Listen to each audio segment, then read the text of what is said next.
今明年的大选，有风声讲蓝营会伫5月17定调新北市长侯友宜参选总统。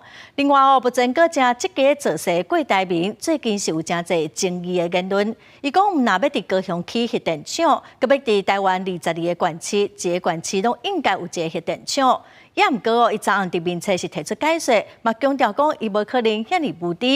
伫赢的热清的后援会陆续成立，嘛开始来经营 YouTube 的频道，要来抢少年的选票。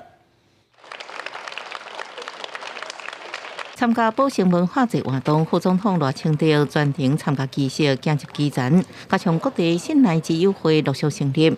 目前国家空前个人 YouTube 频道正式成立，第一期影片《万里就头路》用人生故事成功少年人选票。我嘛有家己的 YT 啊，如果你喜欢我的影片，请你订阅、分享、开启小铃铛，一起挺台湾。那也是风声5月17内定定调新北市长侯友宜，党主席朱立伦讲上强名单无伊家己，侯友宜老会回应一切照规矩来。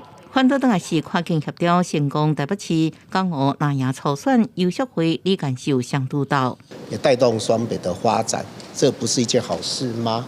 所以其实大家既然都是目标一致、想法一致，只要能够为国家、为人民，不分你我。鸿海创办人郭台铭一直提出议题冲声量，各地并且澄清一县市一核电厂的关系，强调无遐尼无知。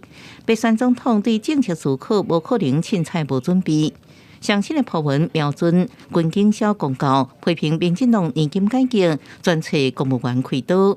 我今天带我们的主席柯文哲来到我们的家乐福夜市哦。民进党主席关天车三到南投夜市，车时是参访高雄长照机构，因为长照政策应该重新设计，对郭台铭核电论引起话题。关天认为经济发展加风险，人民爱做决定。